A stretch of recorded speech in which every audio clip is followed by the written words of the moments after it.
नमस्कार। आज आपण आपल्या ब्लाउज कटिंग केल्यानंतर किंवा ड्रेस स्टिचिंग केल्यानंतर शिल्लक राहिलेल्या कापडापासून आणि जुन्या शॉपिंग बॅगपासून एक सुंदर असं पाऊच बनवणार आहोत। आणि झिप आहे म्हणजे चेन आहे तर ती देखील मी जुनी वापरलेली आहे।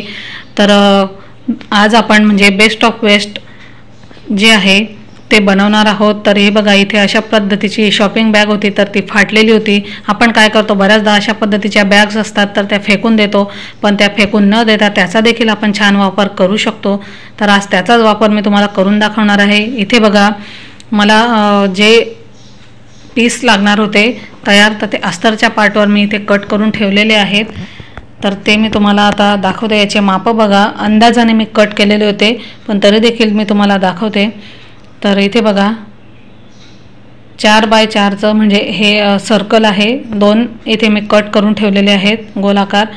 मेन फॅब्रिक आणि अस्तर दोन्ही देखील कट केलेले आहेत। आता हा जो दुसरा आपला मेन पीस आहे अस्तर आणि मेन फॅब्रिकचा, तर ते देखील मी सांगते तुम्हाला माप।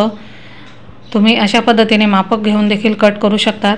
अशा पद्धतीचे तुकडे फेकून न देता अशा वापर केल्याने छान असं एक नवीन पीस आपण तयार करू शकतो।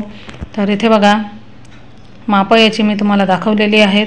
आता बघा, आपल्याला काय करायचं आहे, इथे अस्तरचा पार्ट आहे आणि मेन फॅब्रिक आहे, दोन्ही कट केलेले आहेत। आपल्याला आता हे शॉपिंग बॅग आहे तर ते आपल्याला आतमध्ये टाकायचं आहे, तर ते आकार आपण कट करून घेणार आहोत।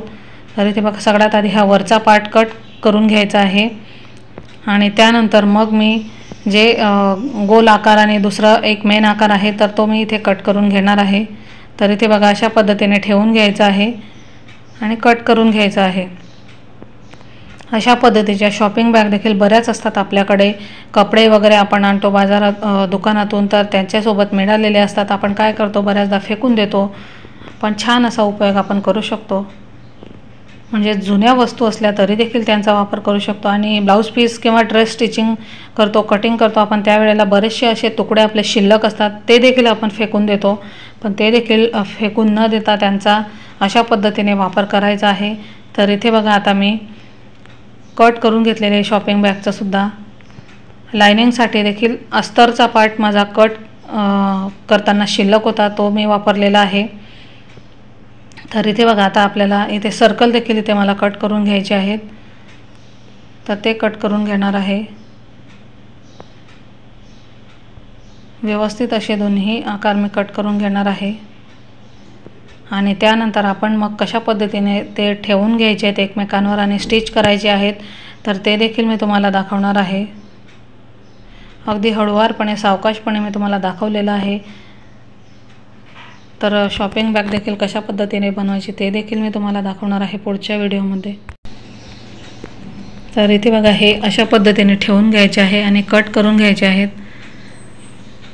थोडा जास्त देखील कट झाला तरी चालेल, आपण ते एकमेकांवर ठेवल्यानंतर स्टिच करताना एक्स्ट्राचा भाग आपण कट करून घेणार आहोत।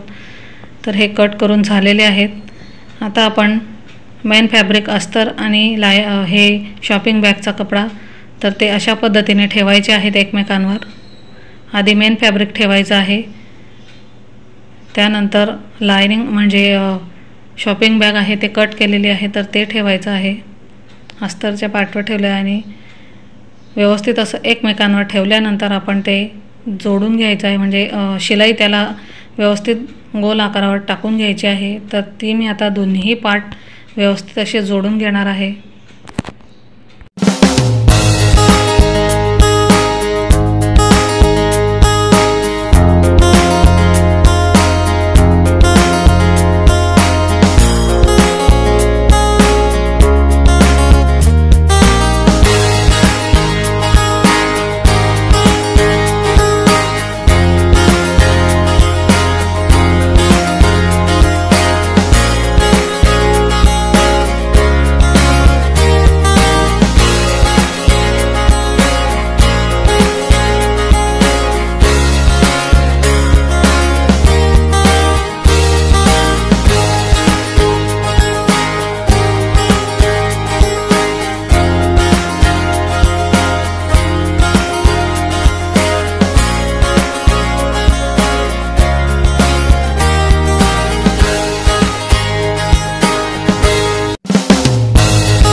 तर इथे बघा दोन्हीही पार्ट मी जोडून घेतलेले आहेत, एक्स्ट्राचा पार्ट देखील कट करून घेतलेला आहे।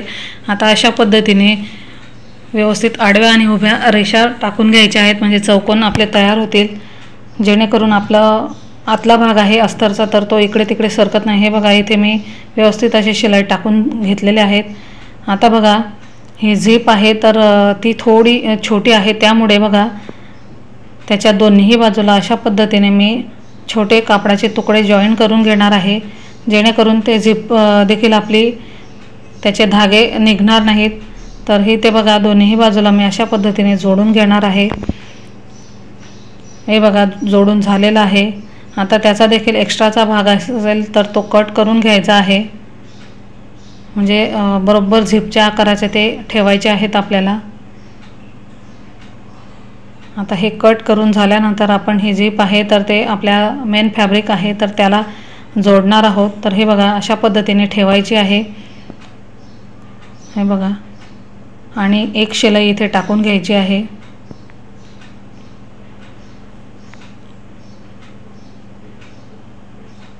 तर हे बघा इथे मी शिलाई टाकून घेणार आहे आणि त्यानंतर अशा पद्धतीने आपल्याला फोल्ड करायचे आहे। तर शिलाई टाकायच्या आधी बघा एक गोष्ट मी दाखवायला विसरले, तर आपल्याला बघा इथे हा जो कपडा आहे तर पाव इंच अशा पद्धतीने फोल्ड करायचा आहे आणि एक शिलाई त्यावर टाकून घ्यायची आहे, म्हणजे आपल्याला झिपवर हा कपडा जॉईन करताना प्रॉब्लेम होणार नाही। तर दोन्ही बाजूला अशा पद्धतीने पाव इंच कपडा मी फोल्ड करणार आहे आणि शिलाई इथे टाकून घेणार आहे। जास्त आपल्याला तो फोल्ड करायचा नाही, पाव इंच पुरेसा होतो। अशा पद्धतीने कपडा फोल्ड केल्यानंतर मग तुम्ही जर का नवीन स्टिचिंग करणारे असाल तर झिपवर तो जोडताना प्रॉब्लेम येत नाही। तर इथे बघा एका बाजूला मी पट्टी फोल्ड केली आहे, दुसऱ्या बाजूला देखील सेम तसंच करायचं आहे। दोन्ही बाजूला पट्टी फोल्ड झालेली आहे। आता आपण झिपवर हे जोडून घेणार आहोत। तर हे बघा अशा पद्धतीने हा कपडा ठेवायचा आहे आणि आपल्याला शिलाई इथे टाकून घ्यायची आहे। तर आधी कोपरावर एक टाकायची आहे आणि लगेच त्याच्या बाजूला दुसरी, अशा दोन शिलाई आपल्याला दोन्ही बाजूला टाकायच्या आहेत, म्हणजे आपली झीप आहे तर ती त्याची शिलाई उसवणार नाही आणि ती वेगळी होणार नाही।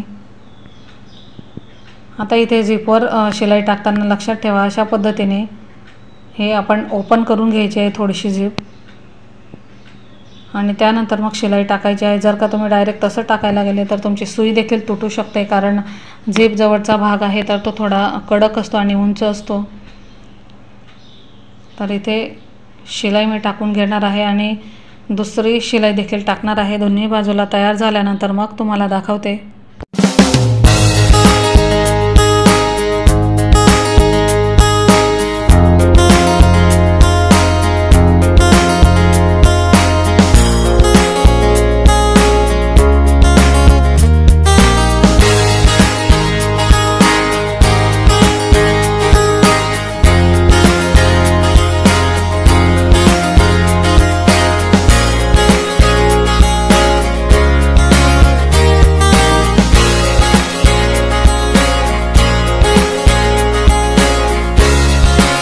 तर इथे बघा दोन्ही बाजूला शिलाई टाकून झीप मी जोडून घेतलेली आहे। आता बघा आपल्याला अशा पद्धतीची एक स्ट्रिप तयार करायची आहे आणि ती व्यवस्थित अशी बघा ठेवायची आहे, मी दाखवली आहे तशाच पद्धतीने, आणि झीपच्या कोणत्याही एका बाजूला ती आपल्याला लावून घ्यायची आहे, म्हणजे आपलं पाऊच आहे तर ते आपण हातात देखील व्यवस्थित असं कॅरी करू शकतो। तर ते आता एका बाजूला मी जोडून घेणार आहे आणि मशीनचा जो दाब आहे तर तो मागे पुढे करून त्याला व्यवस्थित जॉईंट करायचा आहे। हे बघा छान असं मी हे जोडून घेतलेलं आहे। धागे अशा पद्धतीने कट करून घ्यायचे आहेत। आता हे जोडून झाल्यानंतर आपल्याला एक्स्ट्राचा कापड किंवा धागे असतील ते देखील कट करून घ्यायचे आहेत। आता हे बघा आपण हे जे सर्कल तयार केलेले आहेत तर ते बघा अशा पद्धतीने आपल्याला व्यवस्थित असे ठेवून जोडून घ्यायचे आहेत बरोबर, आणि त्याच आकाराचे हे मी कट केलेले आहेत। तर ते मी आता जोडून मग तुम्हाला दाखवते।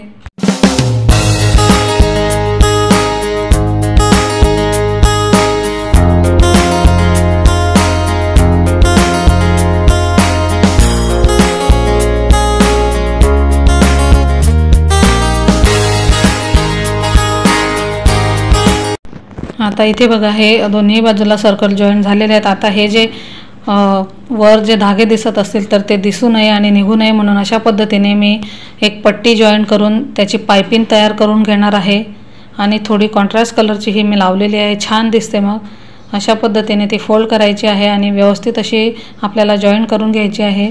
तर ह्या बाजूला ज्या पद्धतीने मी पट्टी लावलेली आहे त्याच पद्धतीने दुसऱ्या बाजूला देखील लावून घ्यायची आहे। खूप छान असं हे ड्रम शेपमध्ये आपलं हे पाऊच तयार होणार आहे। तुम्ही यामध्ये काहीही ठेवू शकतात आणि अगदी म्हणजे तुम्हाला बाहेरून कापड वगैरे किंवा झिप देखील आणायची गरज नाही। अगदी जुन्या सामानापासून छान असं नवं आपण हे पाऊच तयार केलं आहे। नक्की तयार करून बघा आणि कमेंटमध्ये कळवायला विसरू नका। चॅनलवर नवीन असाल तर चॅनलला लाईक, शेअर आणि सबस्क्राईब करा आणि बेल आयकॉनवर क्लिक करा म्हणजे असेच नवीन व्हिडिओ तुम्हाला पाहायला मिळतील।